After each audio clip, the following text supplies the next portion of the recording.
Welcome to Samayal Food Court. Vakkatumba, Mangakaya, Suyakoti, Samappa, Navingam, Gurvedevo, Savakayatu, Savata. இன்னைக்கு நம்ம பார்க்க போது பிள்ளையாருக்கு பிடிச்ச கொழுக்கட்டை வாங்க பார்க்கலாம். ஹாய் ஃப்ரெண்ட்ஸ், இன்றைக்கி நம்ம பார்க்க போகிற இந்த சாஃப்டான கொழுக்கட்டையை ட்ரெடிஷ்னல் வேல எப்படி செய்கிறதுன்னு பார்க்கலாம். அதனால் வீடியோ ஸ்கிப் பண்ணாமல் ஃபுல்லாக பாருங்கள். மறக்காமல் நம்ம சமையல் ஃபுட் கோர்ட் சேனலை சப்ஸ்கிரைப் பண்ணிவிடுங்க. கூடவே இருக்க பெல் ஐக்கானும் ப்ரெஸ் பண்ண மறந்துடாதீங்க. நான் இன்றைக்கி 1/2 கிலோ பச்சரிசியை நல்லா வாஷ் பண்ணிவிட்டு தண்ணியில் இந்த மாதிரி 1 மணி நேரம் ஊற வச்சுருக்கேன். 1 hour கழித்து நல்லா தண்ணியெல்லாம் வடிச்சிட்டு இந்த மாதிரி ஃபேனில் ஆற வச்சுருங்க. இப்போ பாருங்கள், இதெல்லாம் நல்லா காஞ்சிடுச்சு. இந்த அளவுக்கு நல்லா ட்ரை ஆகிற வரைக்கும் நல்லா காய வச்சுட்டு மிஷினில் கொடுத்து நல்லா நைஸாக அரைச்சிடுங்க. இந்த மாதிரி மாவை நைஸாக அரைச்ச பிறகு ஒரு இட்லி பாத்திரத்துக்குள்ளே 2 கப் தண்ணி ஊற்றிட்டு இது மாதிரி மேலே ஒரு தட்டு போட்டுட்டு அதுக்கு மேலே துணி போட்டுடுங்க. இப்போ நம்ம அரைச்ச மாவை இதில் சேர்த்துட்டு ஒரு 10 நிமிஷம் நல்லா வேக வச்சிடலாம். 10 நிமிஷம் மீடியம் ஃப்ளேமில் வேக வச்சா போதும். நம்ம கடைகளில் கிடைக்கக்கூடிய கொழுக்கட்டை மாவு கூட நம்ம பயன்படுத்தலாம். ஆனால் இந்த மாதிரி நம்ம செய்யும்போது நம்ம கொழுக்கட்டை ரொம்ப சாஃப்டாக இருக்கும். அது மட்டும் இல்லை, இதுதான் ட்ரெடிஷ்னல் முறையில் நம்ம கொழுக்கட்டை செய்கிறது. 10 நிமிஷம் கழித்து நம்ம ஓப்பன் பண்ணி பார்க்கலாம். இப்போ பாருங்கள், நம்ம மாவுலாம் நல்லா வெந்திருக்கு.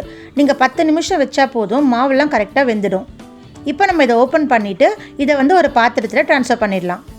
இப்போ நம்ம இந்த கொழுக்கட்டைக்கு தேவையான பூர்ணத்தை ரெடி பண்ணிடலாம். ஒரு பேன் ஹீட் ஆன பிறகு அதில் 50 கிராம் எள்ளு சேர்த்துருக்கேன். எள்ளு நீங்கள் நல்லா ட்ரை ரோஸ்ட் பண்ணிவிடுங்க. மீடியம் ஃப்ளேமில் வச்சு நல்லா எள்ளு பொரியிற வரைக்கும் ஃப்ரை பண்ணணும். நான் இன்றைக்கி எடுத்துருக்கிறது இந்த சம்மந்தி எள். இந்த எள் ரொம்பவே க்ளீனாக இருக்கிறதுனால நான் வாஷ் பண்ணலை.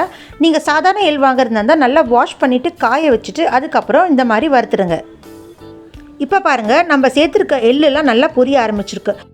இந்த மாதிரி நல்லா பொரிஞ்சு வர வரைக்கும் நம்ம எள்ளை ஃப்ரை பண்ணணும். இப்போ இதை நல்லா வறுத்த பிறகு நம்ம ஒரு மிக்ஸி ஜாரில் ட்ரான்ஸ்ஃபர் பண்ணிடலாம். அடுத்தது இது கூடவே நம்ம ஒரு 5 ஏலக்காவை ஆட் பண்ணிக்கலாம். அடுத்தது 100 கிராம் வெல்லம் சேர்த்துக்கோங்க.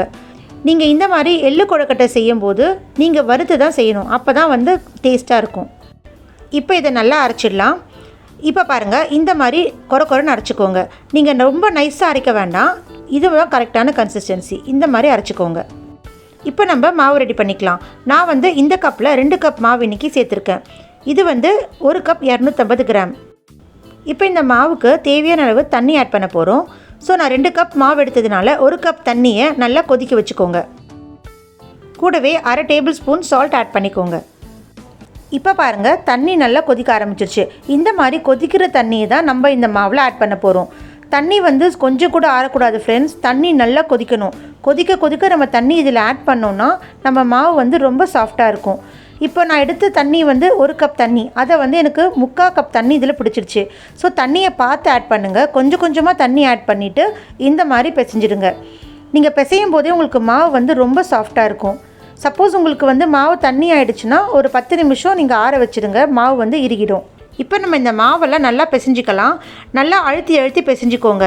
நம்ம எவ்வளோ மாவு பிசைகிறோமோ அப்போ தான் நம்ம கொழுக்கட்டை சாஃப்டாக கிடைக்கும். அது மட்டும் இல்லை, சைட்லலாம் விரிசல் விடாது. இப்போ பாருங்கள், நம்ம மாவுலாம் சூப்பராக ரெடி ஆகிடுச்சு. அடுத்தது நம்ம எடுத்துருக்க இந்த பூர்ணத்தை இந்த மாவுக்குள்ளே வச்சு கொழுக்கட்டை ரெடி பண்ணலாம். கொஞ்சமாக மாவு எடுத்து நல்லா அழுத்தி அழுத்தி பிசைஞ்சிக்கோங்க. நல்லா அழுத்தி பிசைஞ்சால் தான் உங்களுக்கு ஓரத்தில் விரிசல் விடாது. அடுத்தது கொழுக்கட்டை ஷேப்புக்கு இந்த மாதிரி ஒரு ஷேப் பண்ணிக்கோங்க. 2 கட்டை விரல் வச்சு இந்த மாதிரி ஓரத்தில் ப்ரெஸ் பண்ணி விடுங்க. நம்ம மாவு சென்டரில் கொஞ்சம் திக்காக இருக்கணும், ஆனால் ஓரத்தில் தின்னாக இருக்கணும். இந்த மாதிரி ஷேப் வந்த பிறகு நம்ம ரெடி பண்ண பூர்ணத்தை உள்ளே வச்சிடலாம். உள்ளே வச்சுட்டு இந்த மாதிரி ஃபோல்ட் பண்ணிவிடுங்க. ஃபோல்ட் பண்ணிவிட்டு இந்த கார்னரில் இருக்க எட்ஜஸ் எல்லாம் நல்லா ப்ரெஸ் பண்ணி விட்டுடுங்க. இந்த மாதிரி ப்ரெஸ் பண்ணும்போது நம்ம பூர்ணம் வெளியில் வராது. கார்னர்ஸ் ப்ரெஸ் பண்ணிவிட்டு அப்படியே விட்டுடாதீங்க. இந்த மாதிரி ஒரு டிசைன் போட்டுருங்க. சென்டரில் ப்ரெஸ் பண்ணி விட்டுட்டு சூப்பரான ஒரு டிஃப்ரெண்ட்டான ஷேப்பை எடுத்துகிட்டு வந்துடலாம். இப்போ பாருங்கள், நமக்கு டிஃப்ரெண்ட்டான ஷேப் கிடச்சிடுச்சு. மீதி இருக்க மாவு எல்லாமே அந்த மாதிரி பால் பண்ணிவிட்டு அதே மாதிரி ஷேப் கொண்டு வரலாம். அப்படி இல்லைன்னா நம்ம இன்னொரு பால் மாதிரி ஷேப் பண்ணிடலாம். இதை பாருங்கள், கார்னர்ஸில் இந்த மாதிரி ப்ரெஸ் பண்ணணும். இந்த மாதிரி கார்னர்ஸில் ப்ரெஸ் பண்ணும்போது தான் நமக்கு ரொம்ப தின்னாக கிடைக்கும். இந்த மாதிரி நல்லா ப்ரெஸ் பண்ணிவிட்டு நம்ம எடுத்துருக்க பூர்ணத்தை இன்னும் கொஞ்சம் இதில் வச்சிடலாம். உங்கள்கிட்ட கடைகளில் கிடைக்கக்கூடிய அச்சு இருந்தால் கூட நீங்கள் அதை யூஸ் பண்ணிக்கலாம். அந்த மாதிரி நீங்கள் செய்யும்போது உங்களுக்கு இன்னும் ஈஸியாக இருக்கும். சப்போஸ் உங்கள்கிட்ட இல்லைனா நீங்கள் இந்த மாதிரி டிஃப்ரெண்ட்டான ஷேப்ஸை ட்ரை பண்ணுங்கள். இப்போ நீங்கள் பால் பண்ணும்போது மேலே அந்த மாவு ப்ரெஸ் பண்ணி மேலே இருக்க மாதிரி வைக்காதீங்க. இந்த மாதிரி ஃபுல்லாக ரோல் பண்ணிவிடுங்க. இப்போ நீங்கள் மேலே வந்து கொஞ்சம் மாவு விட்டிங்கன்னா உங்களுக்கு ஒரு மாதிரி மாவு மாதிரி இருக்கும், சாப்பிடும்போது நல்லா இருக்காது. ஆனால் இந்த மாதிரி பால் மாதிரி பண்ணும்போது உங்களுக்கு வந்து எல்லா மாவும் நல்லா வெந்திருக்கும். அது மட்டும் இல்லை, டேஸ்ட்டும் ரொம்ப சூப்பராக இருக்கும். இதே மாதிரி மீதி இருக்க மாவெல்லாம் நான் ஷேப்ஸ் எல்லாம் ரெடி பண்ணிடுறேன். இந்த விநாயகர் சதுர்த்திக்கு நீங்களும் உங்கள் வீட்டில் இந்த மாதிரி டிஃப்ரெண்ட்டான ஷேப்ஸில் கொழுக்கட்டை ட்ரை பண்ணுங்கள். இப்போ நம்ம கொழுக்கட்டைலாம் சூப்பராக ரெடி ஆகிடுச்சு. இப்போ நம்ம அதே இட்லி பாத்திரத்தில் கொஞ்சம் தண்ணியை உள்ளே ஊற்றிட்டு மேலே இந்த மாதிரி துணி போட்டுட்டு நம்ம கொழுக்கட்டையெல்லாம் வச்சிடலாம். கொழுக்கட்டை வைக்கும்போது மேலே மேலே வைக்காமல் இந்த மாதிரி தனித்தனியாக வைங்க. அப்போ தான் ஒன்றோட ஒன்று ஒட்டிக்காது, கொழுக்கட்டையும் ரொம்ப சூப்பராக இருக்கும். எல்லா கொழுக்கட்டையும் வச்ச பிறகு ஒரு 10 நிமிஷம் மீடியம் ஃப்ளேமில் இந்த கொழுக்கட்டையை வச்சு எடுத்துருங்க. 10 நிமிஷம் மேலே வச்சிங்கன்னா உங்களுக்கு கலர்லாம் சேஞ்ச் ஆகிடும். 10 நிமிஷம் கரெக்டாக வச்சிங்கன்னா இந்த மாதிரி உங்களுக்கு கொழுக்கட்டை சூப்பராக ரெடி ஆகிடும். இப்போ பாருங்கள், நம்ம கொழுக்கட்டைலாம் எவ்வளோ சாஃப்டாக இருக்குது. அது மட்டும் இல்லை, நம்ம கலரும் சூப்பராக வந்திருக்கு. நம்ம கொழுக்கட்டை இருக்க பூர்ணமும் உள்ளே கரெக்டாக செட் ஆகிருக்கு. அடுத்தது நம்ம இன்னொரு டைப் ஆஃப் பூர்ணத்தை பார்க்க போகிறோம். இதில் நான் 1/2 கப் துருவின தேங்காய், 4 ஏலக்காய், 5 டேபிள் ஸ்பூன் சர்க்கரை போட்டு நல்லா மிக்ஸ் பண்ணி வச்சுருக்கேன். இது மாதிரி பூர்ணம் நீங்கள் ரெடி பண்ணிவிட்டு இதே கொழுக்கட்டை மாவில் இந்த பூர்ணத்தை வச்சு டிஃப்ரெண்ட் டேஸ்ட்டில் கொழுக்கட்டை செய்யலாம். இப்போ நம்ம பார்க்க போகிறதும் அந்த மாதிரி டிஃப்ரெண்ட் டேஸ்ட்டான கொழுக்கட்டை தான். இதே மாதிரி மாவு எடுத்து பூர்ணத்தை கொஞ்சம் வச்சு அதே மாதிரி குட்டி குட்டி பால்ஸ் பண்ணிவிடுங்க. அப்படி இல்லைன்னா நம்ம சொன்ன இன்னொரு ஷேப்பும் நீங்கள் பண்ணலாம். உங்கள்கிட்ட கொழுக்கட்டை அச்சு இருந்ததுன்னா அதில் கூட நீங்கள் இதை ட்ரை பண்ணலாம். இந்த விநாயகர் சதுர்த்திக்கு கண்டிப்பாக உங்கள் வீட்டில் இந்த மாதிரி டிஃப்ரெண்ட்டான டேஸ்ட்டில் கொழுக்கட்டையை ட்ரை பண்ணுங்கள். ட்ரை பண்ணிவிட்டு உங்கள் வீட்டு விநாயகருக்கு படைச்சிட்டு நீங்களும் சாப்பிட்டு பாருங்கள். இப்போ நம்ம தேங்காய் சேர்த்த இந்த கொழுக்கட்டையெல்லாம் நல்லா வேக வச்சிடலாம். ஃப்ரெண்ட்ஸ், நான் சொன்ன மாதிரி 10 நிமிஷம் மட்டும் வேக வைங்க. 10 நிமிஷம் மேலே நீங்கள் வேக வச்சிங்கன்னா உங்கள் கொழுக்கட்டையோட கலர் கண்டிப்பாக சேஞ்ச் ஆகிடும். அது மட்டும் இல்லை, கொழுக்கட்டை வந்து கொஞ்சம் ஹார்ட் ஆகிடும். இப்போ பாருங்கள், நம்ம தேங்காய் பூர்ணம் வச்ச கொழுக்கட்டையும் சூப்பராக ரெடி ஆகிடுச்சு. எவ்வளோ சாஃப்டாக இருக்குது பாருங்கள் நம்ம கொழுக்கட்டை. அது மட்டும் இல்லை, நம்ம கொழுக்கட்டை கொஞ்சம் கூட வீரல் விடலை. இப்போ பாருங்கள், நான் கையில் எடுத்து காட்டுறேன். நம்ம கொழுக்கட்டையோட கலர் பார்த்தீங்களா, சேஞ்ச் ஆகலை. இது மாதிரி நான் சொல்கிற டிப்ஸை நீங்கள் ஃபாலோ பண்ணி கொழுக்கட்டை ட்ரை பண்ணுங்கள்.